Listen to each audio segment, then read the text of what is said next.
কবিতার মাধ্যমে দলত্যাগীদের নিশানা তৃণমূল সুপ্রিমোর। তার কবিতার শীর্ষক দিয়েছেন গিরগিটি। দলত্যাগী নেতাদের গিরগিটি থেকে ভয়ঙ্কর এবং বহুরূপীদের সঙ্গে তুলনা করেছেন। অর্থ ও স্বার্থ সিদ্ধির জন্য যারা নিজেদের বিক্রি করছেন তাদের কটাক্ষ।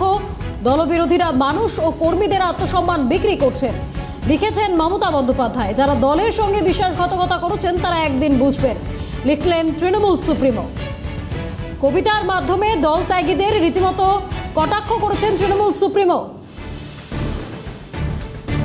গিরগিটি শীর্ষক দিয়ে তিনি একটি কবিতা প্রকাশ করেছেন সামাজিক মাধ্যমে, যেখানে তিনি দল ত্যাগী যারা তাদেরকে গিরগিটির থেকেও ভয়ঙ্কর এবং বহুরূপীদের সঙ্গে তুলনা করেছেন।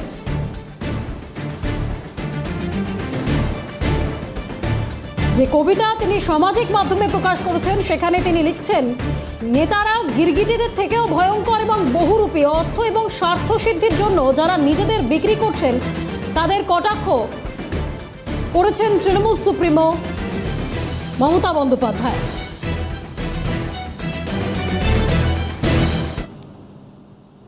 পথে নেমে বিরোধিতা করে ক্ষমতার অলিন্দে মমতা। ক্ষমতাচ্যুত হতেই দিশেহারা মমতা। আজ সোশ্যাল মিডিয়ায় সরব দিশাহীন দলে থাকতে নারাজ সৈনিকেরা। তাদের গিরগিটি আখ্যা না দিয়ে দল গোছাক তৃণমূল। বিরোধিতা শিখুন। সোনার চামচ মুখে দিয়ে জন্মানো অভিষেক কর্পোরেট তৃণমূল খুঁজুক। লিগাস থাকবে কার হাতে? তাসের ঘর তৃণমূল। ভাঙন আটকাতে পারবে মমতা অভিষেক?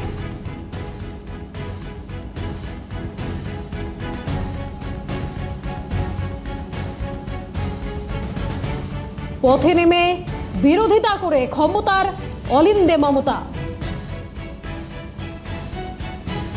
নিউজরুম থেকে সরাসরি রয়েছেন সহকর্মী দেবারতী দাশগুপ্ত। দেবারতী, সোশ্যাল মিডিয়াতে তৃণমূল সুপ্রিমো মমতা বন্দ্যোপাধ্যায় কবিতা লিখছেন। যে কাউন্সিলররা, যে দলের নেতারা যারা দল থেকে ছাড়ছেন, দলত্যাগ করছেন, তাদেরকে তিনি বলছেন গিরগিটিদের থেকেও ভয়ঙ্কর এবং বলছেন বহুরূপী। তাহলে তো এখানেও প্রশ্ন উঠছে যে মমতা বন্দ্যোপাধ্যায় বাড়িতে বসে তিনি কবিতা লিখছেন, সোশ্যাল মিডিয়াতে পোস্ট করছেন, তিনি নিজে মাঠে ময়দানে কেন নেই? অভিষেক বন্দ্যোপাধ্যায়, তাকে কেন দেখতে পাওয়া যাচ্ছে না? দেখো, গিরগিটি বলতে আমরা যা বুঝি বা এই রাজনীতির অলিন্দে গিরগিটি শব্দটা যেভাবে প্রয়োগ হয়েছে সেটা হচ্ছে কেউ দল বদলু বা কেউ রং বদলাচ্ছেন। তো যদি একটু পেছনে ফিরে যায়, মানে যখন ছাত্র পরিষদ করছেন তৃণমূল সুপ্রিমো মমতা বন্দ্যোপাধ্যায়, সেই সময় সেটা 1976 সাল। তারপরে মাঝখানে একাধিক আন্দোলন, একাধিক ওনার লড়াই, ওনার সংগ্রাম ইত্যাদি পার করে বিরোধী নেত্রী হয়ে তিনি তৃণমূল কংগ্রেস দলটা গঠন করলেন 1998 সালে। তাহলে সেদিন কংগ্রেস বলতে পারতো যে আপনি গিরগিটি। মমতা বন্দ্যোপাধ্যায় আজকে যে শব্দবন্ধ ব্যবহার করছেন তার দলের সৈনিকদের জন্য, সেটা উনি মাথায় রাখছেন তো যে উনিও কংগ্রেস ছেড়ে একদিন তৃণমূল কংগ্রেস তৈরি করেছিলেন। তাহলে ওনাকেও এই গিরগিটি বলাই যায়। কংগ্রেস নেতৃত্ব যদি ওনাকে গিরগিটি বলে থাকে তাহলে অত্যুক্তি করছে না। যারা বাম রাজনীতি করেছেন একটা সময়ে, যে রাজনৈতিক দলগুলো সিপিএম হোক বা অন্যান্য রাজনৈতিক দল হোক, বামপন্থায় যে বিশ্বাসী রাজনৈতিক দলগুলো, সেখান থেকে ছেড়ে অনেকে তৃণমূল কংগ্রেসে যোগদান করেছেন, অনেকে অন্য কোনো রাজনৈতিক দল থেকে তৃণমূল কংগ্রেসে যোগদান করেছিলেন। তখন তাদেরকে হই হই করে দলে টেনে নিয়েছেন। তাহলে তখন তাদেরকে গিরগিটি বলেননি কেন? আজকে যখন আপনার দল ছেড়ে কাউন্সিলররা, আপনার দল ছেড়ে যারা বিধায়ক রয়েছেন বা সাংসদ রয়েছেন, তারাও একটু অন্যরকম কথা বলছেন, তখনই তাদেরকে গিরগিটি আখ্যা দিচ্ছেন। আপনি যদি প্রকৃত অর্থে রাজনীতিবিদ, দুধে রাজনীতিবিদ হতেন, যেটা এতদিন বাংলার মানুষ আপনাকে মনে করেছে, যদি সত্যিই হতেন, তাহলে আপনি আজকে সঠিক দিশা নির্ধারণ করতেন ঘরে বসে না থেকে, রাস্তায় নামতেন, আন্দোলন করতেন। আপনি যে আপনাকে বিরোধী নেত্রী হিসেবে মর্যাদা বেশি দিয়েছে বাংলার মানুষ, রাদার দেন শাসক, সেই ভূমিকায় আপনাকে আবারও অবতীর্ণ হতে হতো। আপনি কি করলেন? ঘরে বসে থেকে কবিতা লিখছেন। কাদের উদ্দেশ্যে কবিতা লিখছেন? যে মানুষগুলো আপনার সঙ্গে গত 15 বছর ধরে এই দলটাকে ভালোবেসে করেছে। গতকাল অরূপ চক্রবর্তী, সুশান্ত ঘোষ যখন বলছেন যে দলের নেতারা কোথায়, দলের মন্ত্রীরা কোথায়, তখন আপনার কাছ থেকে কোনো উত্তর আমরা কেউ প্রত্যাশা করিনি, কারণ জানি আপনার বলার মুখ নেই। কারণ সত্যি আপনারা তো নেই কোথাও, দলটাকে সামনে থেকে নেতৃত্ব দেওয়ার মতো অবস্থায় নাই আপনি আছেন, না অভিষেক বন্দ্যোপাধ্যায় আছেন। তাহলে যখন এই মানুষগুলো যারা আপনার সঙ্গে প্রথম দিন থেকে এই দলটা করে আসছে, বা যারা 15 বছর ধরে আপনার সঙ্গে আছে তারা যদি আপনাকে কাঠগড়ায় তোলে তখন আপনার মনে হচ্ছে এরা গিরগিটি। বাহ, মমতা বন্দ্যোপাধ্যায় আপনাকে কুর্নিশ, আপনি নিজের দলের ওপর ভরসা রাখতে পারেন না, নিজের দলের ওপর বিশ্বাস রাখতে পারেন না। গতকালকের কিছু রিয়াকশন একটু শোনাতে চাইবো এখানে বৃষ্টি। সুশান্ত ঘোষ কাউন্সিলর, এতদিন ধরে সাফ করে এসছেন দলটাকে, আজকে এতটাই আঘাত উনি পেয়েছেন, বলছেন যে কোথায় গেলেন মন্ত্রীরা, কোথায় গেলেন নেতারা। সরাসরি অরূপ চক্রবর্তী তিনি বলছেন আইপ্যাকের জন্য দায়ী। এই দুজনের রিয়াকশন আমি একটু শোনাবো, কি বলেছিলেন গতকাল সাংবাদিক বৈঠকে, দেখুন। মমতা বন্দ্যোপাধ্যায় কি বললেন প্রশ্নটা তো পরে আসছে। এই যে গত 15 বছরে মমতা বন্দ্যোপাধ্যায় স্নেহ এবং প্রশ্রয় যে তথাকথিত নেতারা বাজার করে বেড়ালেন, সেই নেতারা আজকে কোথায়? এই প্রশ্ন তো তারা দেবেন। কনভয় নিয়ে ঘুরে বেড়ালেন, সমস্ত সুযোগ সুবিধা ভোগ করলেন, সেই নেতারা আজকে কোথায়? কেন তাদেরকে আজকে খুঁজে পাওয়া যাচ্ছে না? দেখুন, আমরা মুখপাত্ররা আমাদেরকে আইপ্যাক নিশ্চিতভাবে সাজেশন দিত, কিন্তু যে যার এক্সপার্টাইজ অনুযায়ী বক্তব্য রাখে। এখানে কেউ সাজেশন করে চোতা দেখে পড়তে পারে, কেউ নিজের মতো করে বলতে পারে, সেটা তার উপর ব্যক্তির উপর ডিপেন্ড করে। আমি সেই প্রশ্নে যাচ্ছি না। আইপ্যাক একটা ভোটকুশলী সংস্থা, আজকে সে নেই, সে চলে গেছে। আইপ্যাকের সঙ্গে আমার দলের কোনো স্টেক নেই। আজকে আইপ্যাক সে পয়সা নিয়েছে, সে সার্ভিস দিয়েছে, পরিষ্কার কথা। একটা প্রফেশনাল যেভাবে সার্ভিস দেয়, সেটার জন্য দলের হার, দলের যে পরাজয়, সেটার জন্য দায়ী দলের নিচুতলা এবং মধ্যতলার নেতৃত্ব, যারা জেনে বুঝে খবরগুলোকে আড়াল করেছিলেন। মানুষের যে ক্ষোভ, সেই ক্ষোভটা সঠিক জায়গায় এসকেলেট করেনি। আজকে এটা তো ঘটনা, পুঞ্জীভূত ক্ষোভের বহিঃপ্রকাশ ঘটেছে। আজকে যতই আমরা অস্বীকার করার চেষ্টা করি না কেন, আজকে আরজি করার মতো ঘটনায় মহিলা ভোট আমাদের বিমুখ হয়েছে। এটা ভাবের ঘরে চুরি করে লাভ নেই।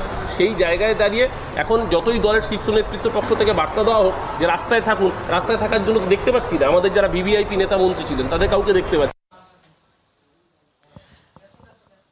বৃষ্টি, এই যে কবিতাটা তুমি কিছুক্ষণ আগে দেখাচ্ছিলে, সেখানে একটা জায়গায় লেখা রয়েছে যে দলের সঙ্গে যারা বিশ্বাসঘাতকতা করেছে। এবার দলের সঙ্গে বিশ্বাসঘাতকতা কারা করেছে? তাহলে আজকে যাদের নাম প্রকাশ্যে আসছে, মানে এই কাউন্সিলররা একের পর এক পদত্যাগ করছেন, একের পর এক পুরসভা আমরা দেখছি ফাঁকা হয়ে যাচ্ছে, বিধায়ক সাংসদরা তারা মুখ খুলছেন, সবার অভিযোগের তীরে অভিষেক বন্দ্যোপাধ্যায়। বিশ্বাসঘাতকতা কে করেছেন? আইপ্যাককে নেমন্তন্ন করে আপনি নিয়ে এলেন, তাদেরকে পেট পুড়ে খাওয়ালেন, আর যাওয়ার সময় আইপ্যাক কি উপহার দিয়ে গেল? হার। এই রকম ভাবে বিপর্যয় তৃণমূল কংগ্রেসের, এটা আপনারাও হয়তো ভাবতে পারেননি।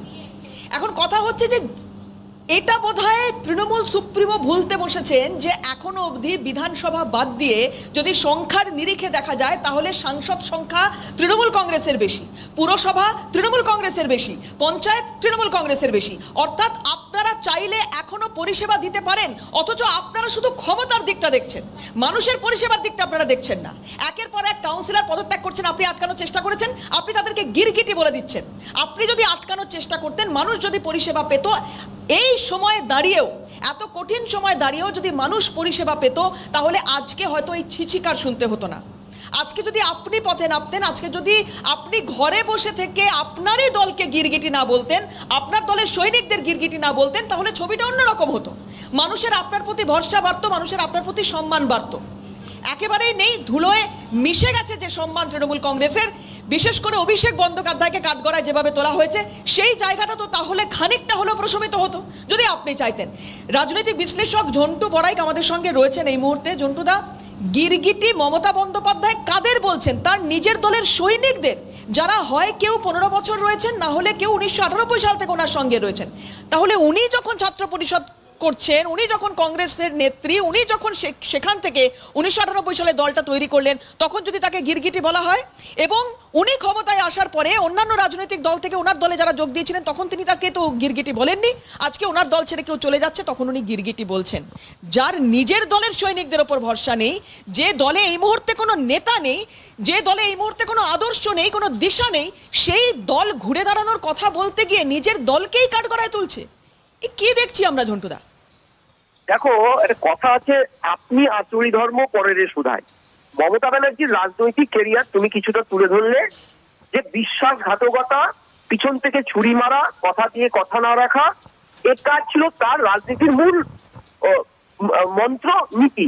কংগ্রেস থেকে বেরিয়েছেন, যুব কংগ্রেসের সর্বোচ্চ পদ ছিল, সোমেন মিত্রের সাথে লড়াই করে সোমেন মিত্র তাকে হারিয়ে দেওয়ার পরেও সোমেন মিত্রকে তিনি তরমুজ আখ্যা দিয়েছেন। এগুলো অনেক ইতিহাস। এমনকি অটল বিহারী বাজপেয়ী 100 কোটি টাকা দিয়ে দলটা তৈরি করার ফান্ডিং করার পরেও অটল বিহারীর মন্ত্রিসভা 2001-এ ছেড়ে দিয়ে এসে পরে আবার সেই মন্ত্রিসভাতে দপ্তরহীন মন্ত্রীতে ঢুকেছেন। ফলে তিনি যখন আজকে অরূপ স্বরূপ যারা কি বলতে চেয়েছে, অরূপ দাস স্বরূপ বাবুরা কি বলতে চেয়েছেন যে মানুষের যে রায়, জনতা জনার্দনের রায়টাকে আপনি মেনে নিন, মেনে না নিলে 2011 রায়টাও আপনাকে মানতে পারবেন না। আপনি মেনে নিয়ে রাস্তায় নামুন, দলীয় সমর্থক কর্মীরা যারা মার খাচ্ছেন তাদের পাশে দাঁড়ান। এই কথাটা কি মিথ্যে? এই কথাটা কি ভুল? রাজ্যের মানে শেখ মুখ্যমন্ত্রী, বরখাস্ত মুখ্যমন্ত্রী, তিনি ঘরে ঠান্ডা করে বসে অভিষেক বাবুর সম্পর্কে কোনো কিছু বলবেন না, বাকি সব বলুন, আসুন আমরা রবীন্দ্র জয়ন্তী করি। আপনি ঝন্টুদা একটা জিনিস খেয়াল করুন, এই কবিতার মধ্যে একটা জায়গায় উনি লিখছেন যে বিশ্বাসঘাতকদের দলে জায়গা নেই। আরে বিশ্বাসঘাতক তো আপনার দলের যারা ছেড়ে চলে যাচ্ছে বা যারা এখনো রয়েছে, ভয়ে মুখ খুলতে পারছে না, তারাও তো কাঠগড়ায় বিশ্বাসঘাতক হিসেবে অভিষেক বন্দ্যোপাধ্যায়কে তুলতে চাইছেন। সেই রকমই তো রিয়াকশনগুলো আমরা এখন দেখতে পাচ্ছি যে বিশ্বাসঘাতকতা দলটার সঙ্গে যদি কেউ করে থাকে সেটা অভিষেক বন্দ্যোপাধ্যায়। প্রান্তিক মানুষ ডাল ভাতের রাজনীতি বোঝে, তারা কর্পোরেট রাজনীতি বোঝে না, তারা বিরিয়ানি রোজ খেতে চায় না, কিন্তু অভিষেক বন্দ্যোপাধ্যায় সেটাই করতে চেয়েছেন। তাহলে বিশ্বাসঘাতক কে হলো? তুমি মমতা ব্যানার্জি রাজনৈতিকটা মানে 15 বছরে ক্ষমতা আসীন থেকে দলটাকে পারিবারিক করে ফেলেছিল, কর্পোরেট কাম পারিবারিক। ফলে আজকে দাঁড়িয়ে তো উনি বাস্তব সম্মত সিদ্ধান্ত নেই। আজকে দাঁড়িয়ে তো তার 80 জন বিধায়ক, 80 জন, not a matter of joke, হ্যাঁ তিনি বা তার পরিবারের কেউ বিধানসভা অব্দি যেতে পারেনি। আমার জিনিস এই জায়গায় দাঁড়িয়ে দলে উনি কোনোদিনও গণতন্ত্র নামক বস্তুটিকে বাঁচিয়ে রাখেননি। একদম ঝন্টুদা, ঠিক এইখানে খুব ইম্পর্টেন্ট একটা জায়গা আপনি ধরেছেন। অনেক ধন্যবাদ আপনাকে সময় দেওয়ার জন্য। আমাদের সঙ্গে বিজেপির প্রধান মুখপাত্র দেবজিৎ সরকার রয়েছেন।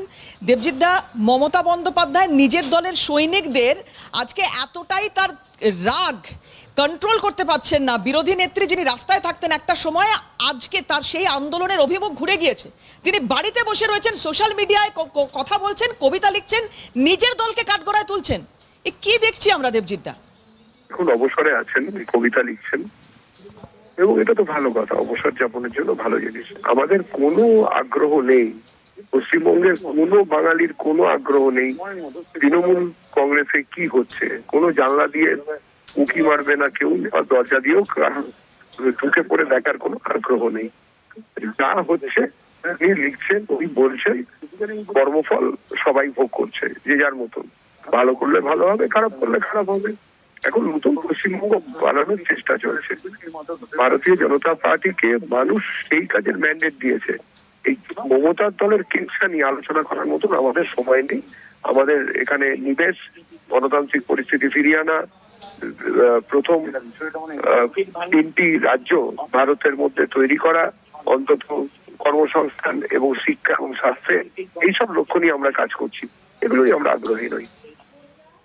অনেক ধন্যবাদ দেবজিৎ দা। বৃষ্টি, যেটা আমি বলার চেষ্টা করছিলাম, এখানে শ্রমিক ভট্টাচার্যের একটা কথা মনে পড়ছে। উনি কিছুদিন আগে বলেছিলেন যে তৃণমূল কংগ্রেস দলটা জীবাশ্মে পরিণত হয়ে গেছে।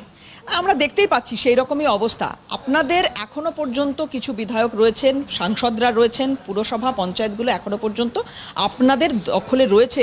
তারপরেও আপনারা এতটাই একটা কল্পনার জগতে রয়েছেন যে আমাদের সব চলে গেল।